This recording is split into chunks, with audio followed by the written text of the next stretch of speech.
thôi á, chị ra trước qua là thôi chị em mới ăn sớm sao không biết. Sướng quá hè.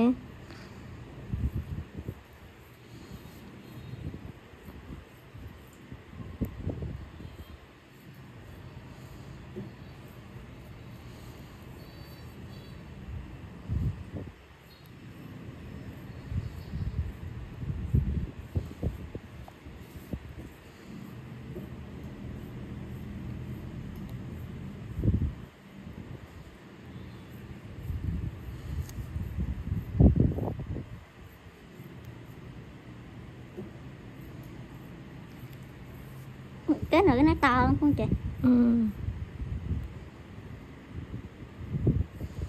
Vì chọc xem gì gửi qua, chị gửi cái video muộn qua, về ân coi được thì coi nha, sợ không thái, sợ thấy nhỏ không khó thái hết chứ. Về mà xem được thì xem hả? Nhưng mà xem nó gọi gì? Xem nó biết muộn ra sao. Sợ em khó thái, có nghĩa là em thấy to được, cái sợ thấy nhỏ em thấy nó hơi mà nó khó thái á. Có gì thì phấn to lên xem. Nó vẫn có phấn to được cho em á. Mà sợ nó hơi mờ quá.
Trưa tao chiều nay thợ cơm thợ cái đồng Thi nhớ đem cơm về nha. Hồi bữa chị dạo hía bỏ cơm lên tủ lạnh á, ông quay cũng không bỏ, nó thiêu một nồi luôn. Không nhớ thì trơn mình làm ở đây.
Nhưng nói vậy hả?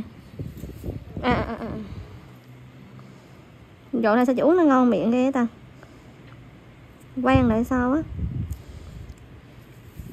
Uống nó ngon miệng sợ. Cái gì ra chị xin.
XM is a hybrid super SUV with 644 HP and a crazy design.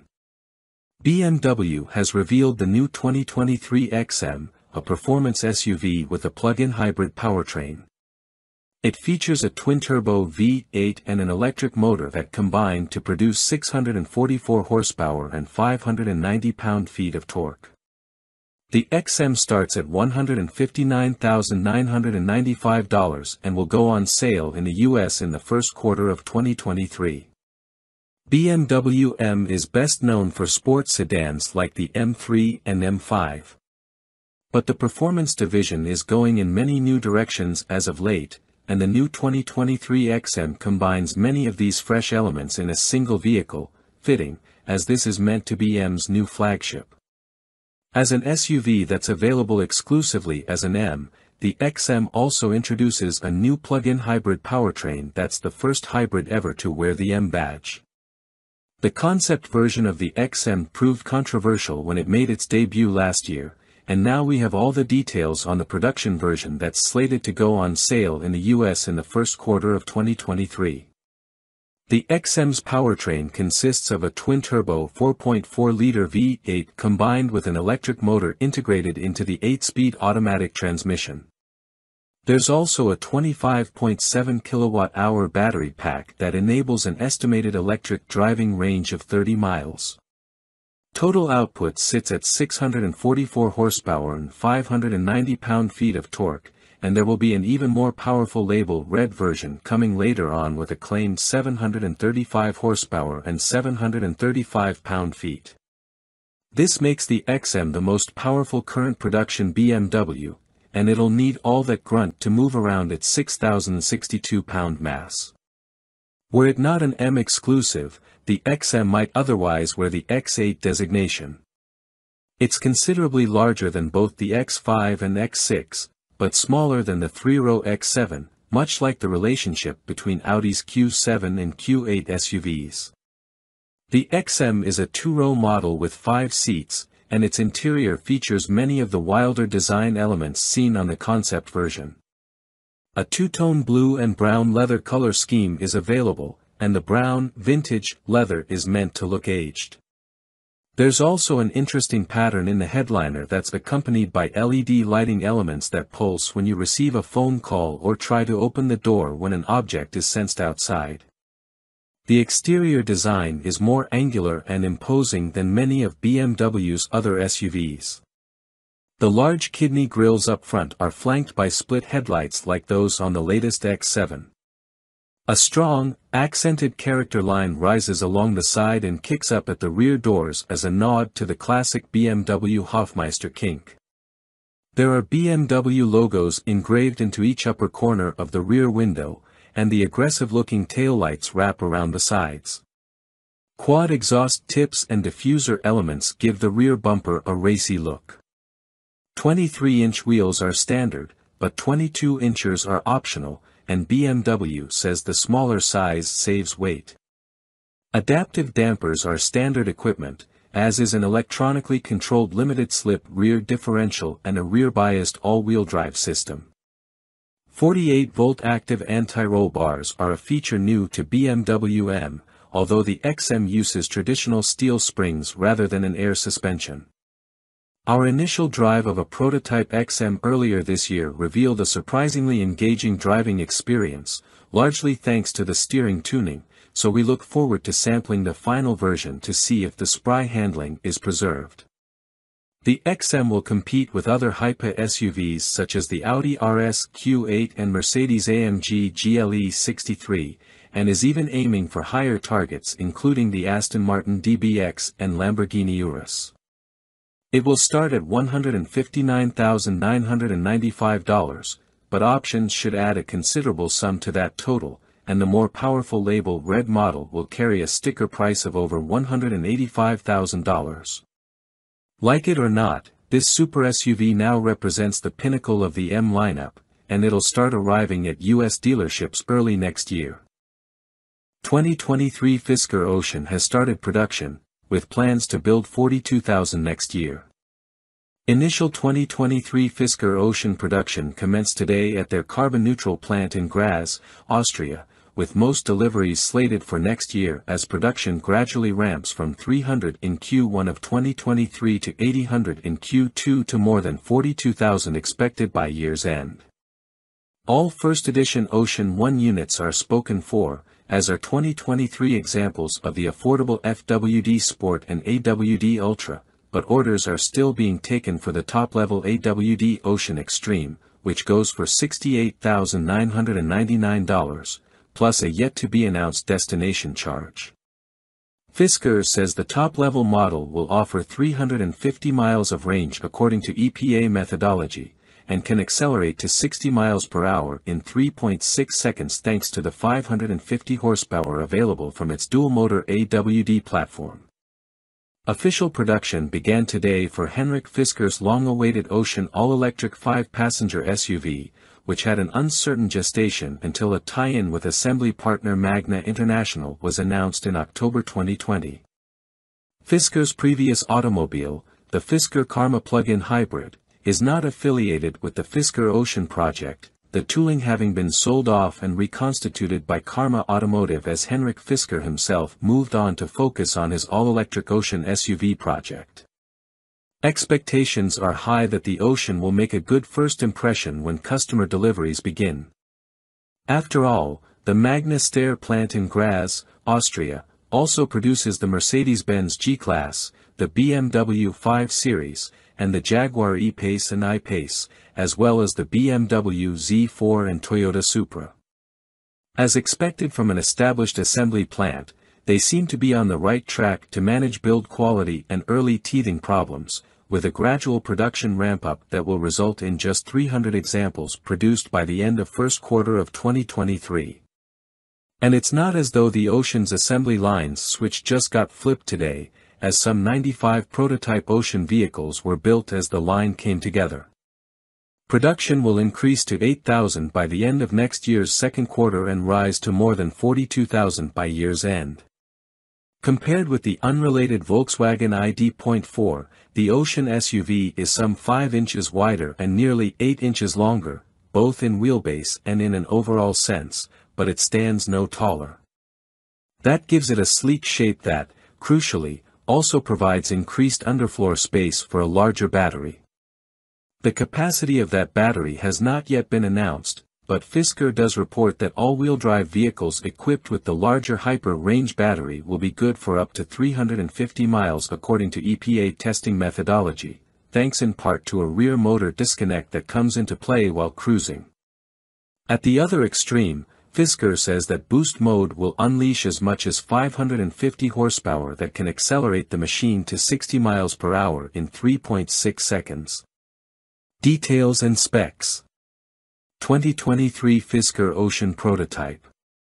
2023 Fisker Ocean. The front-wheel drive Sport, which is currently sold out for 2023 thanks to its low starting price of $37,499 before destination, will use the smaller Touring Range Pack and deliver 250 miles of range. Its single-motor powertrain makes 275 horsepower and takes the entry-level Ocean to 60 miles per hour in 6.9 seconds. Few interior dimensions have been released apart from headroom, but at 41.1 inches in front and 40.4 inches out back, things do look promising for the relatively low-slung electric crossover, which offers a panoramic glass roof across the board. The tinted glass panels are fixed on the entry-level Sport, sliding on the mid-level Ultra, and supplemented with photovoltaic panels on the Extreme and the First Edition one. With luck, we will be able to evaluate and test an early production model in the first part of 2023. The Ocean has been a long time coming, but Henrik Fisker's tie-up with an established auto assembly outfit appears to be on the cusp of paying off in a very tangible way. Welcome to B&C Car Reviews channel. 2023 Ford F-150 Raptor, our first test, absolutely bonkerballs. In the super truck horsepower war, there's no Han versus Griot style argument to be had. The Ram 1500 TRX shot first. Sure, Ford's F-150 Raptor pickup has been on the hunt for more than a decade, but history has it down as the balanced desert runner. Its power level, 450 horses today, more or less in equilibrium with its dirt-dashing chops. In contrast, the TRX roared onto the scene 2 years ago as a ballsy, 702 horsepower beast with a bad attitude and a mission to rooster tail sand in the face of Ford's wimpy off-road pickup. No more. The 2023 Ford Raptor R is here to fight back with 700 horsepower of its own, and it has its blasters set to kill. Once we took the new Raptor R to the test track, we discovered its aim is pretty damn true. It trips up the TRX in the 0 to 60 miles per hour sprint, clocking an astounding 3.7 second time, thumping our best existing result in the Ram by a significant 0.4 second. No doubt aided by the 6,000-pound Ford weighing an incredible 700 fewer pounds than the Ram. And it feels every bit that quick, charging off the line like a rhino with an ICBM up its rear on the way to a 12.1 second quarter-mile run at 111.8 miles per hour. The TRX's best? 12.7 seconds at 107.3 miles per hour. For further reference, the last non-R Raptor we tested with the 450 horsepower twin-turbo V6 and 37-inch tires checks in at 5.6 seconds to 60 in 14.3 at 94.0 miles per hour through the quarter. Credit the R's absolute brute of an engine, a version of the 5.2-liter supercharged V8 found in the Mustang Shelby GT500, which is appropriately dubbed Predator. Tuned to have a meatier, more truck-friendly torque curve thanks to software tweaks and a smaller supercharger pulley, it delivers its fusillade of power and torque on a whim even on the move, the 10-speed automatic adroitly shuffling between its abundance of ratios. This is a truck that can spin all four of its big blocked off-road tires on pavement as easily as you can turn up the AC. The exhaust has 4 adjustable sound levels that range from basically quiet, your neighbors will love you for widening the time window in which this operates at startup, done via the touch screen, to oh my god I think I just summoned Cthulhu. Really, though, in any of the 3 angriest settings the noise is ragged and deep and glorious and delivered with far less supercharger whine than in the TRX. The Raptor R is blown, but it doesn't really want you to know it's blowing. Also, unlike the Ram TRX, there's a 2-wheel drive mode for even more goofball shenanigans, if you dare. 2WD could be called the squirreliest setting, OBS, albeit if the squirrel in question could powerlift 2,000 pounds and had done time for attempted homicide.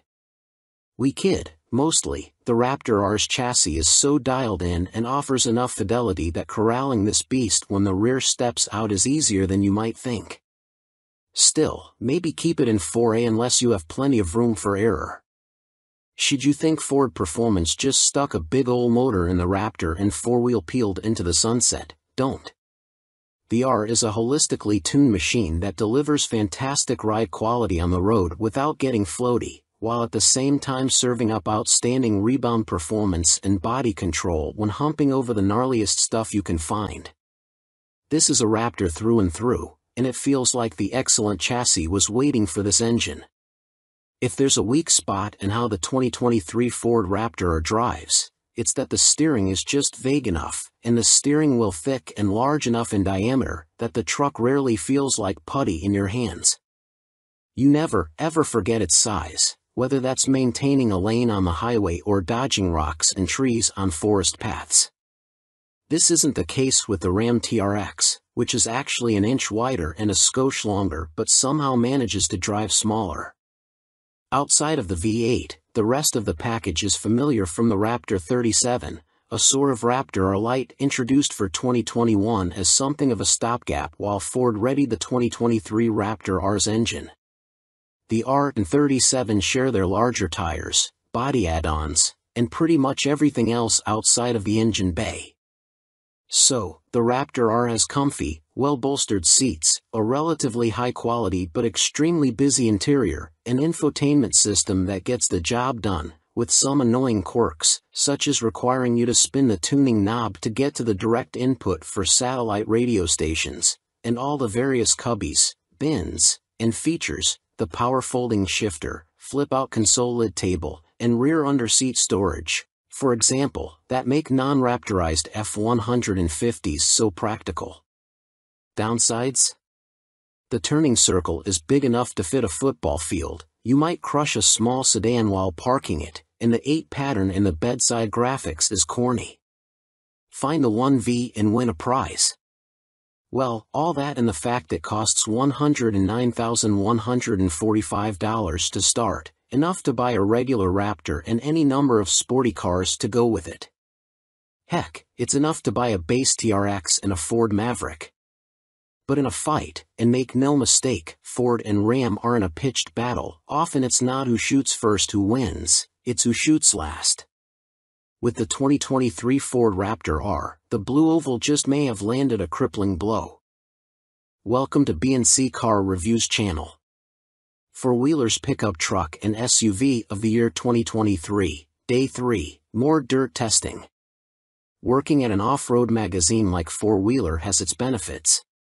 One we look forward to each and every year is the new 4x4 vehicle testing we do to determine our Four-Wheeler of the Year winner.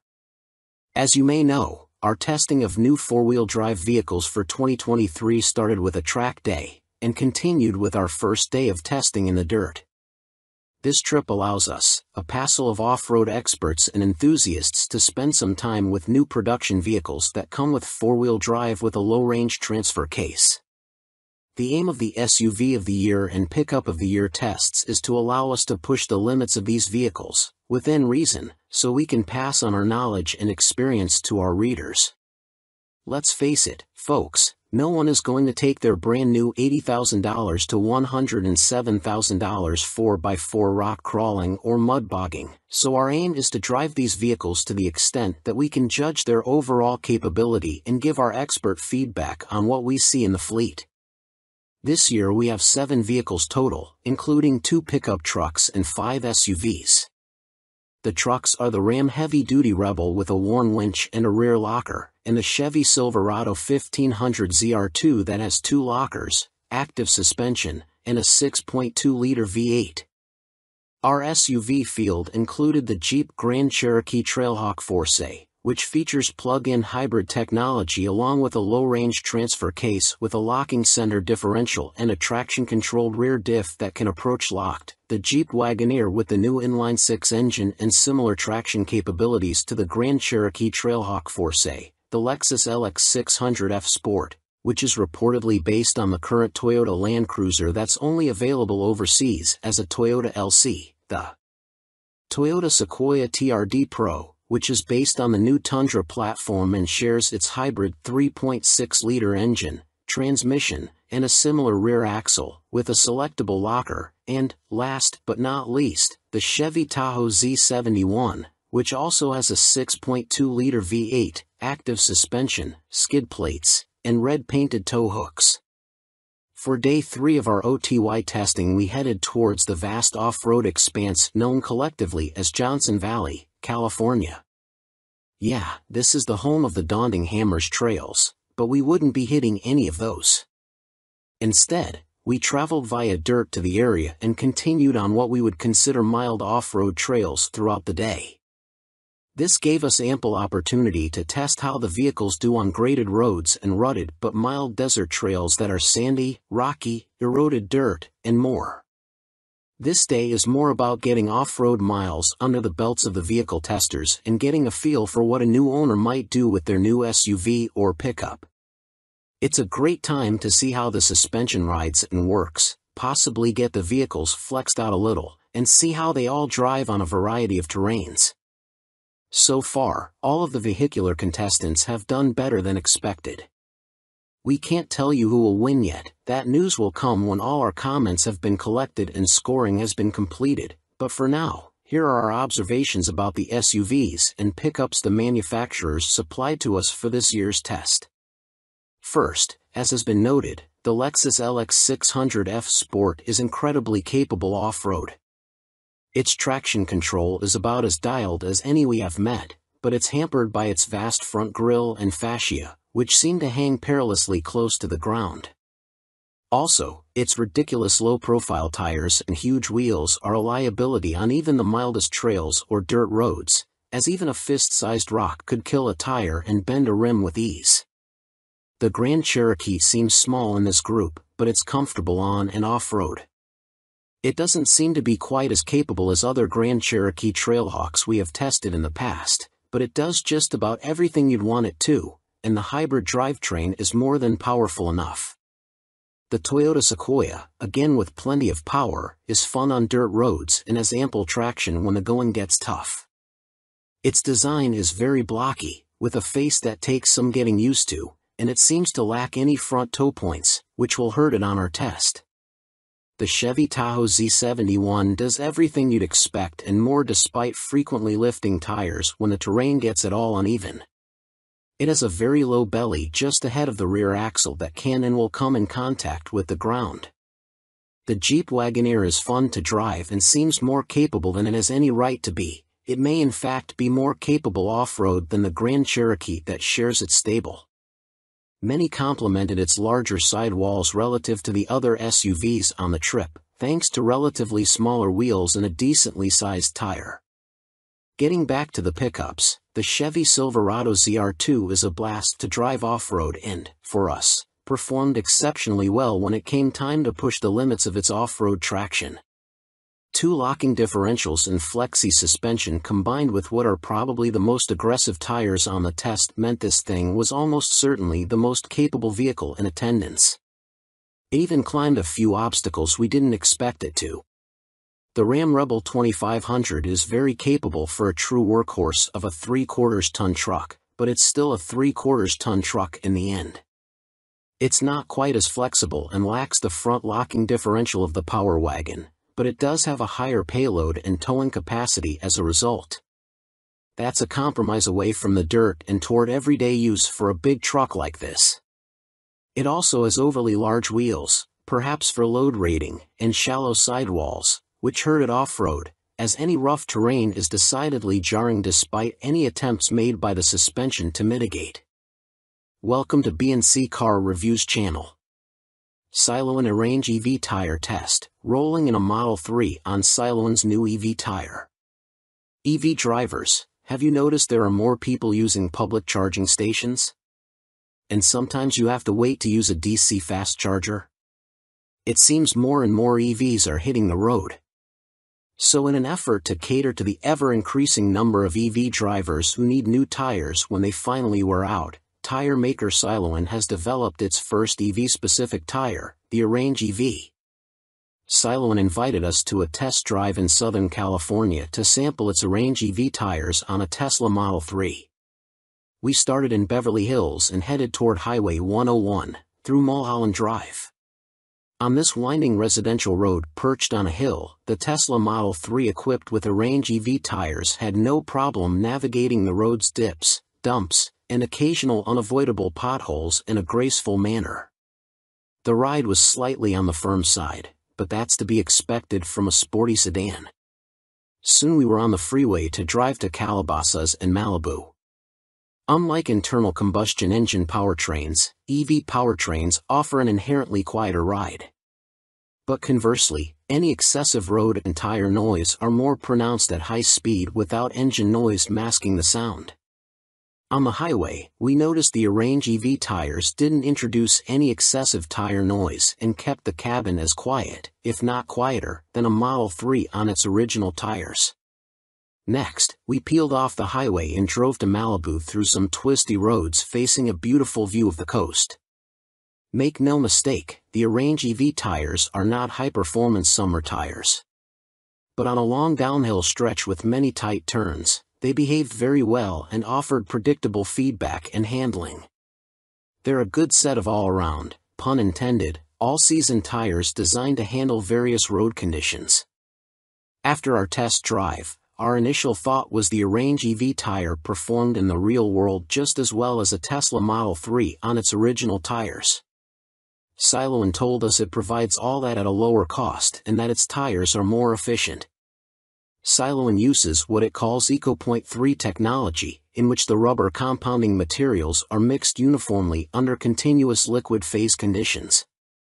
The goal is to produce a tire that retains good traction under various wet and dry conditions while still maintaining a low rolling resistance to further EV range. Another tech feature worth pointing out is the use of Siloan's Silent Tread to help reduce tire noise and cost. As mentioned earlier, road and tire noise can be more pronounced in an EV, so some other EV-specific tires on the market have acoustic foam inside for noise reduction. We asked Siloan whether the Arrange EV tire has the same kind of foam. It told us it tested both with and without foam, and the foam made no noticeable improvement in noise reduction. Also, the addition of foam means the tire is unable to be patched or repaired. Siloan's Silent Tread sequential pitch tread design allowed the company to ditch the acoustic foam while maintaining excellent quiet performance. It helps reduce manufacturing costs, too. Siloan is certainly stepping into the EV tire market with a compelling product. Siloan claims the Arrange EV tire can deliver 7% more range on a Tesla Model 3 than other EV-specific tires on the market, and that may just be enough for you to skip a crowded charging site one day. Welcome to BNC Car Reviews channel. 2023 Honda Accord vs Toyota Camry, mid-size juggernauts compared on paper. Honda and Toyota have done battle for decades now. Even though the CR-V and RAV4 compact SUVs are manning both brands' front lines in the sales wars these days, the rivalry between the midsize four-door Accord and venerable Camry is still going strong. Both companies introduced major redesigns for 2018, but while Toyota is still busy tweaking versions of the Camry it debuted 5 years ago, Honda has an all-new 11th generation Accord for 2023. We haven't had the chance to drive them back-to-back yet. Don't worry, that comparison is on the way, so here's how they stack up on paper. Size and interiors. Size is the best reason to consider a midsize Accord or Camry over their more affordable, smaller Civic and Corolla siblings, but which one actually offers more space? The Honda is marginally bigger in every dimension. Although the vehicle's wheelbases are almost identical, the Accord is a few inches longer overall, plus nearly an inch wider. Those extra inches will likely make it slightly harder to maneuver in tight spaces. That said, the Accord's additional breadth pays off in passenger and cargo volume. Folks riding in the back have 2.8 inches of additional legroom compared to the Toyota, plus the Accord has 11% more trunk space. Sitting in the two back-to-back, the Accord's front seats are more comfortable and its armrests offer additional padding. Climate controls and air vent adjusters feel more premium, too, with the same tactile greatness as the pieces in the latest Civic, CR-V, and HR-V models. While the Accord feels as if it has an extra inch of legroom in the rear, the Camry's back seat is better suited to taller passengers thanks to a slight headroom advantage, power and fuel economy. Yes, the Camry is still using the same base engine it had in 2018, but so is the Accord. Toyota fits its midsize sedan with a naturally aspirated 2.5-liter i4 and Honda equips the Accord with a turbocharged 1.5-liter i4. The Honda is less powerful but more torquey than the Toyota, plus we anticipate it'll be slightly more efficient in the city. Only the Camry is available with AWD, while the Accord remains front-wheel drive only. In a major switch, the Camry could be the better choice for power-hungry enthusiasts. As part of the 2023 update, Honda no longer offers the Accord with its gutsy turbo 2.0-liter i4 option. If you want a gas engine, the 1.5T is your only choice. Toyota still sells a few Camry variants with its 3.5-liter V6, which delivers 301 horsepower and 267 lb-ft of torque, including the convincingly sporty TRD model. Plus, the non-hybrid Toyotas use conventional torque converter automatic transmissions, while every Accord powerplant is paired with a continuously variable automatic transmission, CVT, though it is about as good as this type of transmission can be. Accord Hybrid versus Camry Hybrid. Honda paid more attention to the Accord Hybrid with the 2023 redesign, estimating it will account for around 50% of sales. The new version gets Honda's dual-motor hybrid system producing 204 horsepower and 247 lb-ft. Toyota's Camry Hybrid optimizes a single motor and delivers 208 horsepower. We don't have performance numbers for the Accord yet, but the previous generation model was significantly quicker than an equivalent Camry. But let's be honest, hybrid buyers are more interested in fuel economy. The 2023 Accord Hybrid hasn't yet been evaluated by the EPA. The 2022 model returned an impressive 44-48/41-47 mpg city/highway, and we expect similar numbers from its successor. The Camry Hybrid is rated at a shocking 44-51/47-53 mpg. Technology. This pairing is pretty even on the tech front looking at entry-level trims, but splurging on a higher-end model exposes a huge difference. In the cases of the Camry LE, SE, and TRD as well as the Accord LX and EX, the automakers fit their sedans with 7.0-inch touchscreen infotainment systems. In both cases, Apple CarPlay and Android Auto are standard. The Camry XLE and XSE upgrade to a 9.0-inch touchscreen, and buyers who opt for the V6 and each higher trim benefit from a 9-speaker JBL premium audio system. Sounds good, until you look at the newer Accord. All variants but the LX and EX work with a 12.3-inch system with wireless Apple CarPlay and Android Auto. In the case of the top-spec Accord Touring, Honda also fits a 12-speaker Bose premium sound plus Google integration for voice recognition and navigation. The Touring includes a head-up display, which isn't offered on any Camry, and a digital instrument cluster is standard on all trims. We've also found the Accord system especially crisp and responsive. Safety. Good news, both of these are exceptionally safe midsize sedans. The Camry achieves a 5-star overall safety rating from the NHTSA and a 2022 IIHS Top Safety Pick Plus. Although the Accord hasn't been evaluated, Honda developed the new generation targeting those same accolades. For what it's worth, though, the Camry scores poor in the IIHS updated side test that will join the top safety pick requirements for 2023, and Honda says the Accord will ace it. Both automakers include their collections of driver assist features as standard. Toyota Safety Sense 2.5 Plus is included on all models, which means every Camry has automatic emergency braking, adaptive cruise control, lane keep assist, automatic high beams, and road sign assist. Blind spot monitoring and rear cross-traffic alert are included at higher trims. Welcome to B&C Car Reviews channel. 2023 Honda Civic Type R, a brush with greatness. Honda's history is deeply rooted in internal combustion engines, and as we make the shift toward electrification, the company's most exciting gasoline-only vehicle has just undergone what is likely to be its final redesign. The Honda Civic Type R has rejoined the lineup for 2023, following the 2022 model year revamp of the supporting Civic sedan and hatchback. Based on the handful of laps we took around Harris Hill Raceway outside Austin, Texas, including as a passenger to two-time Formula One champion Max Verstappen, it seems Honda absolutely nailed it. For starters, we fist-bumped Max as we pulled the bright red seatbelt across our chest.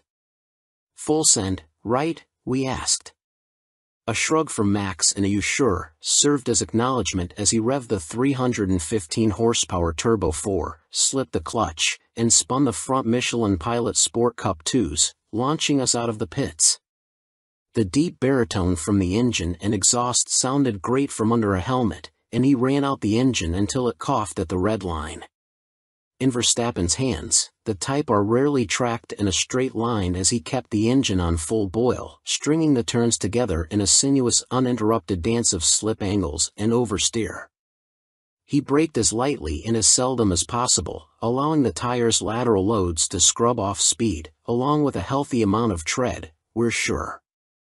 Max was well past the Type R's performance envelope as he one-handed the steering wheel with the kind of nonchalance we'd adopt rolling up to the drive-thru window. We're running the course in the counterclockwise direction. Thanks to a significant bump in turn 6, Max launches a few tires off the pavement. The Cup 2s will be optional, with Sport 4S rubber standard, but the Type R stays on target with only a slight steering adjustment from our somewhat bored driver.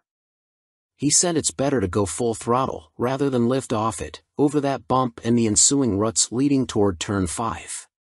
When an F1 champion gives you driving advice, you're wise to take it. After only 2 laps, the fun was over as Max coasted into the pits. It was a brief encounter, yet the afterglow remains days later. Then it was our turn behind the wheel. Sadly, we weren't allowed on the track unsupervised. Instead, we were required to follow behind a pro driver, one who drove with significantly less aggression than Mad Max. We managed to strategically create an interval between the lead car and ours, allowing us to briefly approach the Type R's performance limit. That gave us a taste of its potential but left us jonesing for more. As we venture out of the pits, the clutch has an appropriate amount of effort, and the engagement is as intuitive as it gets. The shift throws aren't as toggle switch short as a Miata's, but the shifter is equally easy and pleasurable to row up and down through the gears.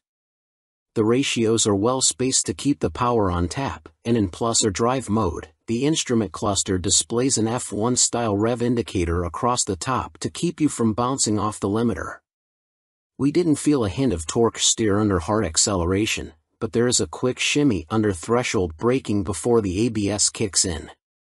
It's a strong enough wiggle to keep you on your toes, but not so much as to feel out of sorts or to get you to dial it back. The rev-matched downshifts eliminate the finesse of heel-toeing the pedals since you only need to slam the shifter into gear and dump the clutch. If you're like us and prefer to truly do the work yourself, rev matching can be disabled in the settings menu, and the pedals are placed perfectly for precise footwork. In some of the higher speed bends, there's an initial whisper of understeer, but it's easy to predict and manage with a minuscule lift of the throttle and a nudge of the steering wheel.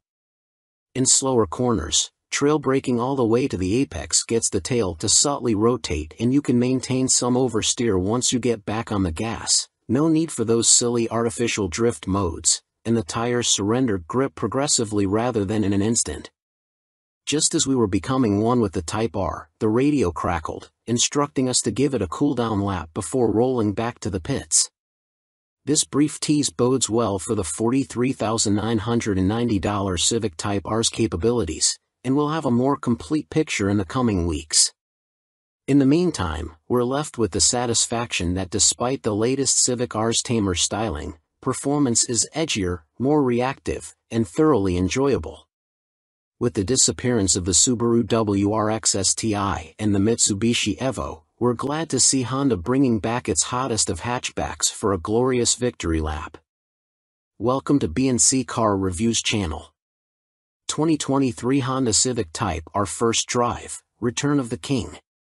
If you ask us, and you did, the last-gen Civic Type R was the undisputed king of sport compact cars. Nothing it competed with drove as well as that car did. That is, understandably, a tough act to follow, but the 2023 Honda Civic Type R has pulled it off. The long, slow drip of information about this car has obviated the need to go deep into technical detail here, so we'll keep it short and sweet. Honda engineers effectively took all the best parts of the old Civic Type R, CTR, improved them by, let's say, 10%, and put them in the new generation Civic body.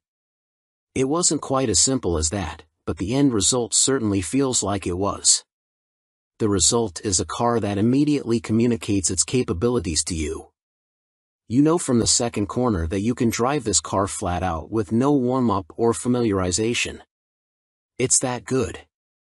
It doesn't even matter how talented a driver you are, because this car can make both an amateur and a pro feel completely confident going all out and finding every last bit of adhesion. Civic Type R, track rat.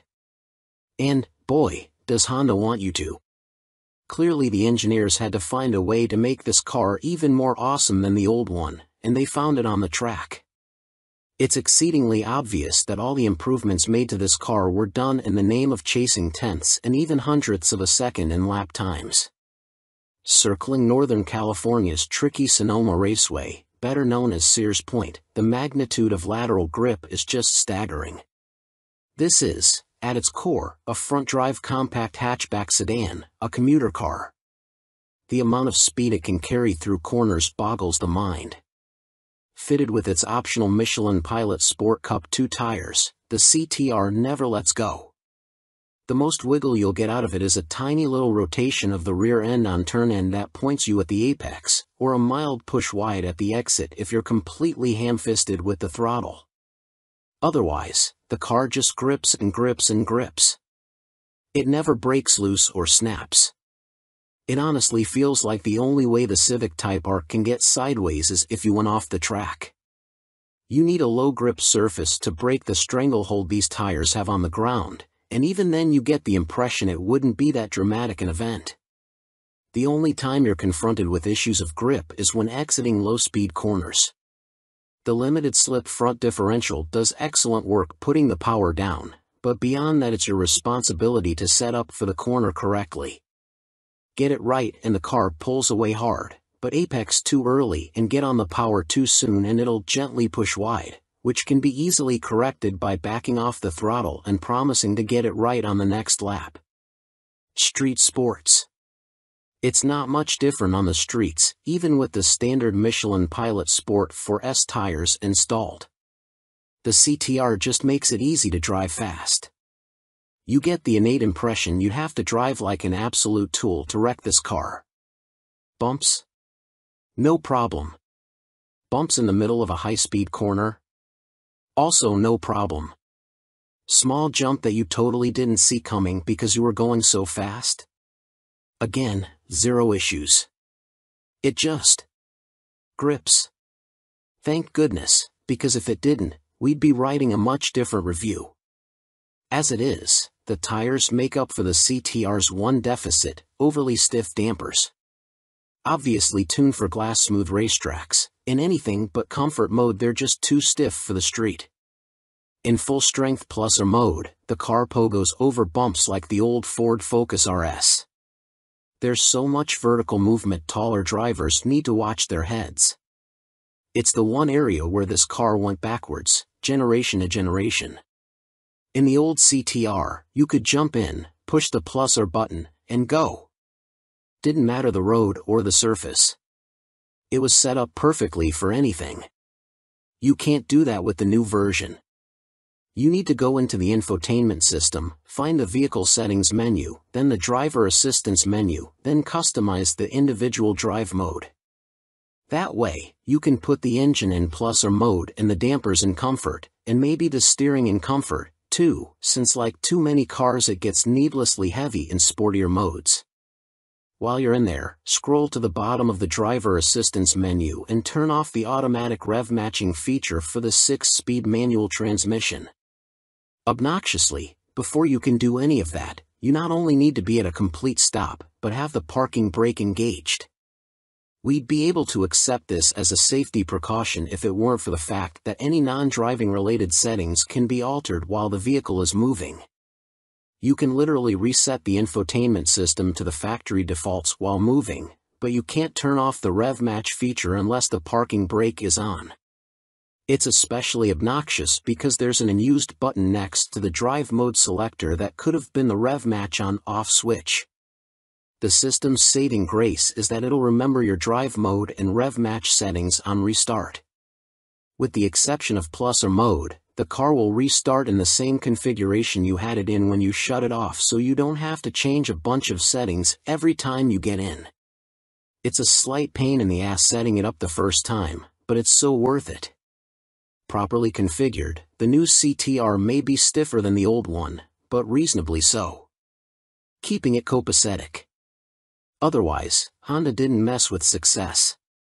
Yes, the engine makes slightly more power than before, 315 horsepower now, an increase of 9, but it's more of an optimized tune than any revolutionary update. Power still builds progressively with revs, the engine feeling stronger and stronger as you climb toward redline. If you experience turbo lag, it's because you're in the wrong gear and you let the revs drop too low. Drive it like you mean it and you'll never be disappointed. Honda engineers correctly ascertained the old CTR didn't need more power to be better, and focused on the power curve instead, because, really, with front-wheel drive, you're just going to be battling torque, steer and traction if you simply keep adding power to pump up the spec sheet. The CTR would be significantly worse if it were significantly more powerful. Similarly, they didn't waste any time trying to make the shifter any better. When you're neck and neck with Porsche for the best manual shifters on the market, what's there to work on?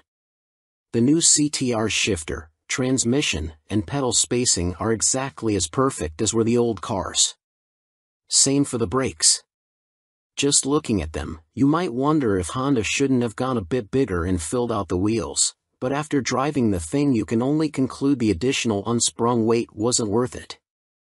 The CTR is a light car and can carry so much cornering speed that you don't need a ton of braking power to get it hauled down for slow bends, and the cooling is so good the brakes don't need to be huge to shed enough heat before the next braking zone. There's a lot of that old Lotus philosophy at work here: make the car lighter and you won't need to overcompensate with power or brakes to deliver magic. And yet it's so much more. Don't let what we've said thus far convince you Honda didn't improve the breed, though. The underlying structure is new and it lends the car a new shape. Popular as the old CTR was, there was often a yes, but appended to opinions, which always centered around the somewhat juvenile styling. Subtle it wasn't. This car, for better or worse, is far more mature and restrained stylistically, so much so that the big rear wing looks almost like a Pep Boys special and not something designed in an OEM wind tunnel. Regardless of what you think of the outside, the inside is a resounding success. The new Civic's interior is a vast improvement on the old models, especially the dashboard. Pairing it with the previous CTR's fantastic seats is a winning combination. Retaining hatchback practicality, though it's more of a four-door coupe now, means there's still a ton of cargo room for everything from luggage to spare wheels and tires when you head off to track events. Like you, we wondered what Honda would do to somehow make the CTR even better. We might have guessed, hoped, even, at thoughtful, incremental improvement, and that's exactly what happened. The new Honda Civic Type R is everything great about the old car turned up a notch, plus a new interior, all for just under $45,000. It's the best performance bargain on the market, assuming you can find one without an insane dealer markup, and we couldn't ask for anything more. About Honda. Honda offers a full line of clean, safe, fun, and connected vehicles sold through more than 1,000 independent U.S. Honda dealers. Honda has the highest fleet average fuel economy and lowest CO2 emissions of any major full-line automaker in America, according to the U.S. Environmental Protection Agency's 2021 Automotive Trends Report. The award-winning Honda lineup includes the Civic and Accord, along with the HR-V, CR-V, Passport and Pilot sport utility vehicles, the Ridgeline pickup, and the Odyssey minivan. Honda's electrified vehicle lineup includes the Accord Hybrid, CR-V Hybrid, and in the future, Civic Hybrid. The Prologue SUV, Honda's first volume battery electric vehicle, will join the lineup in 2024. Honda has been producing automobiles in America for 40 years and currently operates 18 major manufacturing facilities in North America.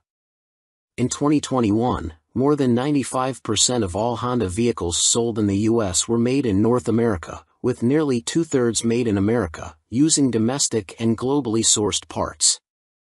Welcome to B&C Car Reviews channel. 2023 Honda CR-V Hybrid vs Toyota RAV4 Hybrid Comparison Test, Practical Considerations. Few things bring people together today like our collective hatred of high gasoline prices. Regardless of who you blame for it, prices are high right now and aren't coming down quickly.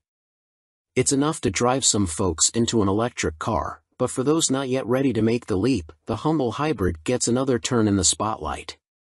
This time, though, we're not only talking about egg-shaped cars like the Prius and others.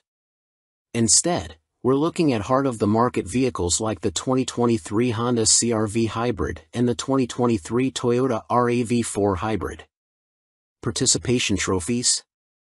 Here at Motor Trend, we don't do ties.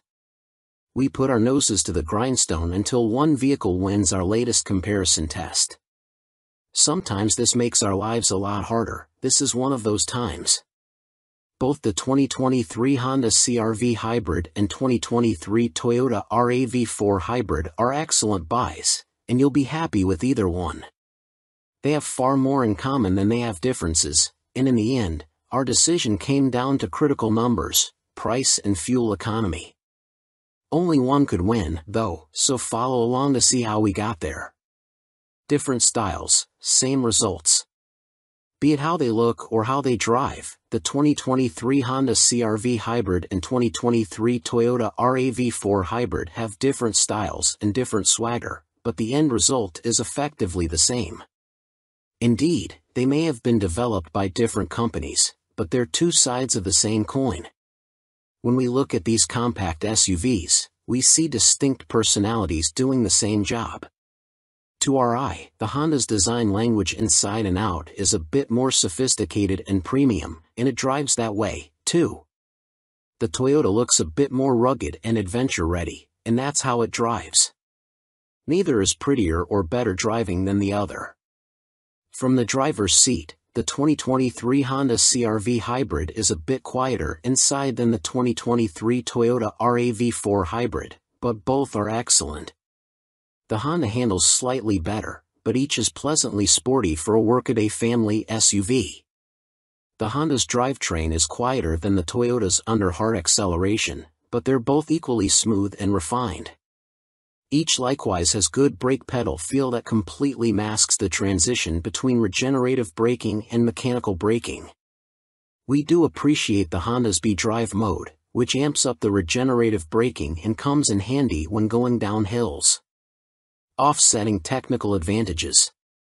Unsurprisingly for direct competitors, the Honda CR-V and Toyota RAV4 hybrids offer most of the same tech features. Each, though, has at least one distinct feature, and each does something better than the other. Both, for example, have adaptive cruise control and lane keeping systems. Honda's is the more sophisticated package, able to hold the vehicle centered in the lane, whereas Toyota's only prevents the SUV from drifting over the lines. Law requires backup cameras these days, but they aren't all created equal. Honda has a simple rear-view camera for reversing, and it works well enough. Toyota, meanwhile, offers a 360-degree view by stitching 4 camera images together, making the vehicle itself invisible on the screen. If you run over something while the Toyota's cameras are on, it's because you aren't paying attention. Each SUV also carries its maker's latest infotainment software, and it's another case of give and take. Toyota's new system looks far more contemporary and is pretty straightforward to use. Honda's offers a lot more customization, but the learning curve is steeper and the look isn't as up to the minute. The CR-V and RAV4 both also come with power tailgates at this price point, but where the Honda requires you to reach for a specific button to close it, the Toyota requires only a gentle tug anywhere on the gate to bring it down. It's a minor convenience, but one we'd like to see on more vehicles. Welcome to B&C Car Reviews channel. 2023 Honda Pilot trades minivan vibes for a brawnier guise. The 2023 Honda Pilot has been redesigned with a more rugged look, a roomier interior, and increased capability.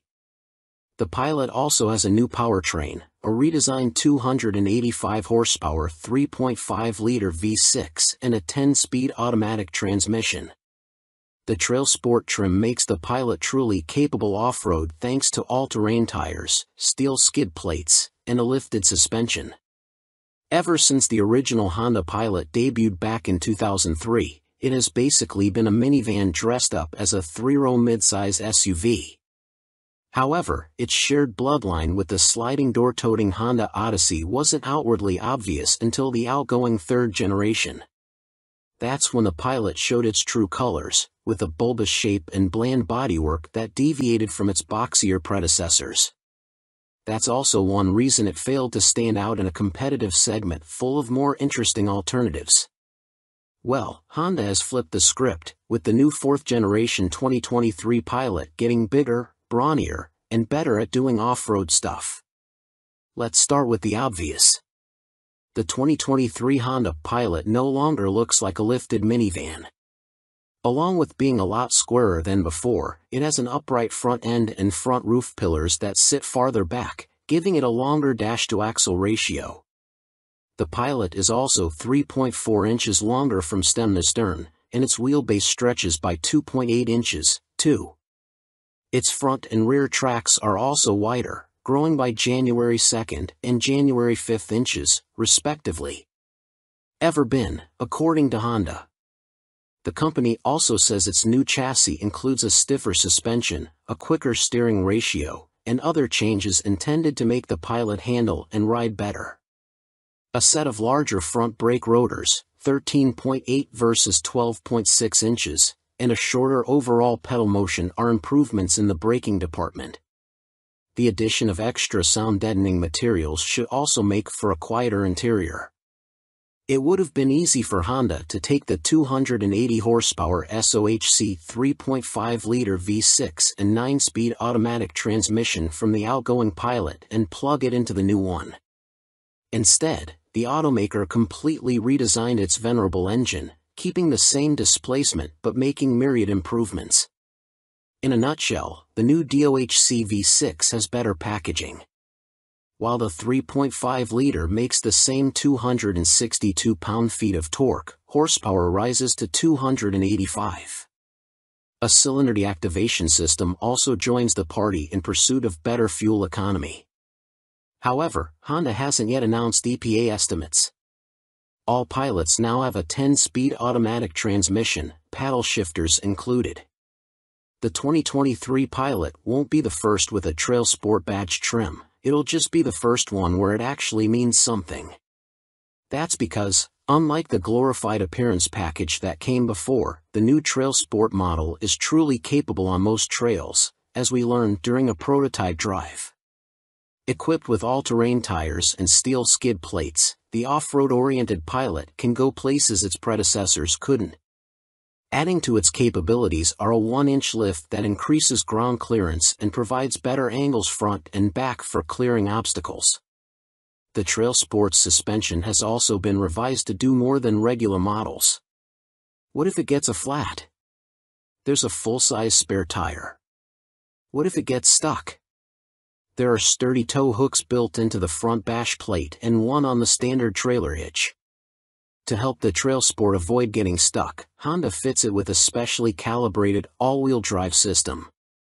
We won't get too complicated, but when the Trail Drive mode is activated, the setup effectively manages traction to the appropriate wheels.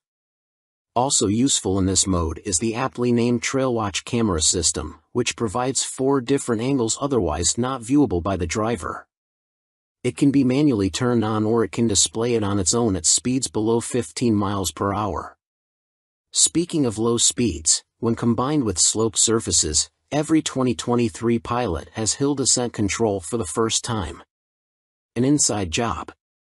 Sure, a model that can shuttle the whole family into the wilderness is cool, but that's not the Pilot's full-time job. It's a people mover. And moving said people is much easier when the space inside is big and comfortable. Well, Honda says the second row has an extra 2.4 inches of legroom and the third row adds a ½ inch of leg space. For those sitting in the middle row, those seats recline farther. The 2023 Pilot still has room for up to 8 people, and the middle seat in the second row is removable.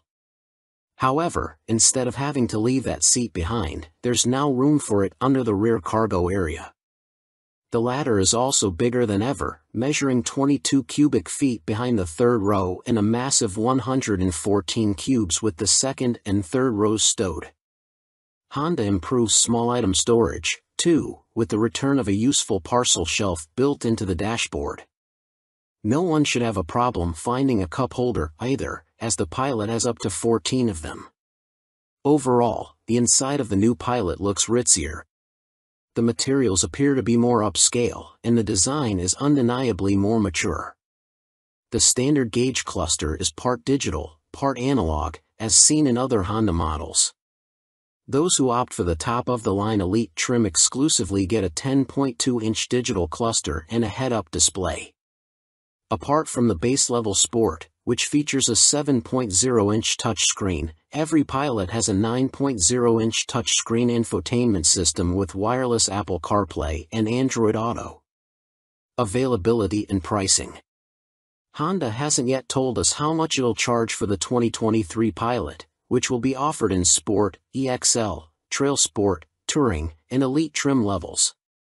The previous generation ended with starting prices between about $39,000 and $53,000, and we expect to see those costs rise by a couple $1,000s across the board. We'll likely know the exact MSRPs before the new Pilot goes on sale in December. More 2023 Hyundai Ioniq 6 specs are out, including big range estimate. Hyundai has released more U.S. details about the 2023 Ioniq 6 electric sedan. The automaker claims a range of 340 miles for the U.S. version, although this isn't yet an official EPA estimate. The Ioniq 6 will go on sale in America in spring 2023, and pricing is not yet announced.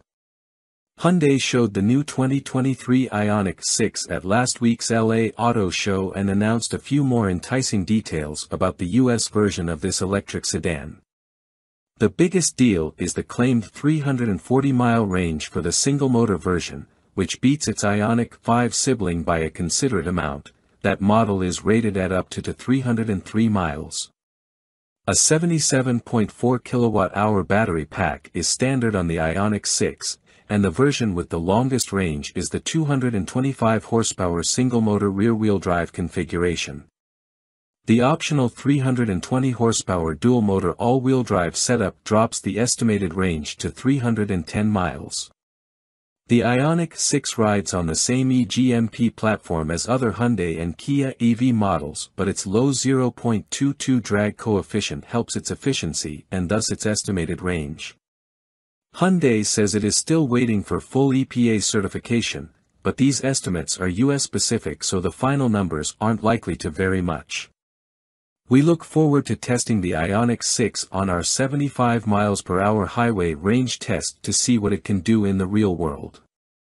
We don't yet know trim levels or pricing details on the Ioniq 6, as those should come closer to its US on-sale date in spring 2023.